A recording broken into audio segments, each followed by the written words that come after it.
I faced quite severe athlete burnout, which led to quite a big downfall in a lot of areas of my life.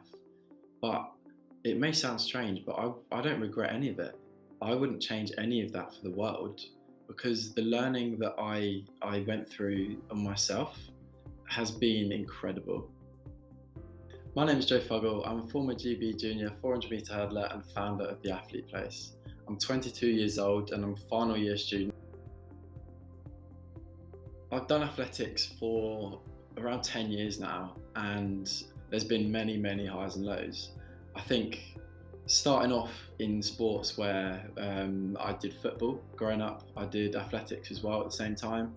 When I kind of thought about specialising, I picked athletics, and that was about age 14. I played county level football, so I was always quite good at sport.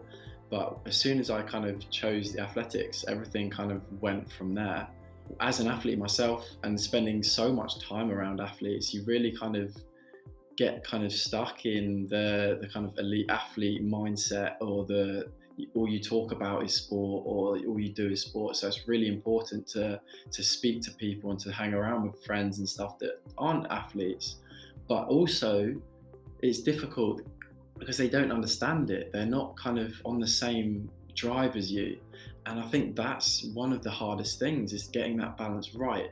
And my own story kind of starts with me being good as a younger athlete, me progressing through the rankings, reaching the top of the rankings for a few years on I think it was 2 years on a bounce. I was ranked number one in the UK for my age group. And then coming to university, having run for GB a few times, and then plateauing, I really struggled with the balance of things. I really struggled with being around people that are so switched on, and you have so much expectation and pressure on your shoulders, but that wasn't me. And I didn't discover that that wasn't me until it was too late.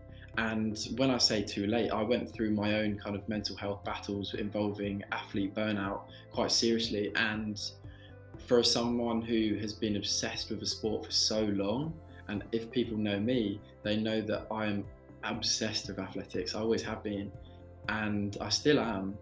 And that's where it all kind of went too wrong. I got the balance wrong. I missed out on seeing family, seeing loved ones, seeing my friends, because I was making all of these sacrifices that I was expected to be doing. But to me, they weren't the things that I wanted to be doing.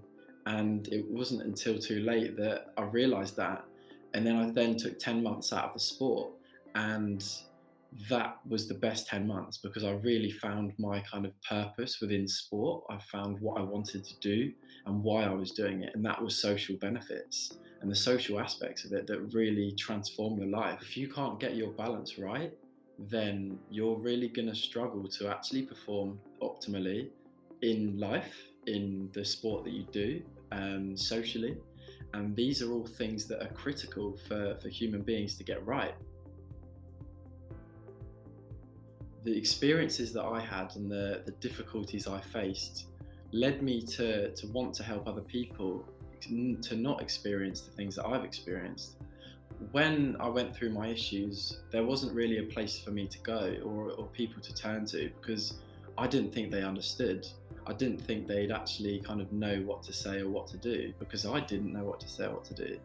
And that led me to creating the Athlete Place. And essentially, the Athlete Place started off as a mental health support platform for athletes in track and field.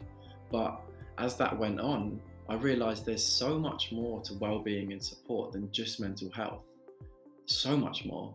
And more recently, we've targeted parental support, as parents are more often than not athletes' number one supporters. They're the people that are the shoulders to cry on, the people that seek counsel from first. During my time and my battles, I thought, if I'm not going to do it, then who will?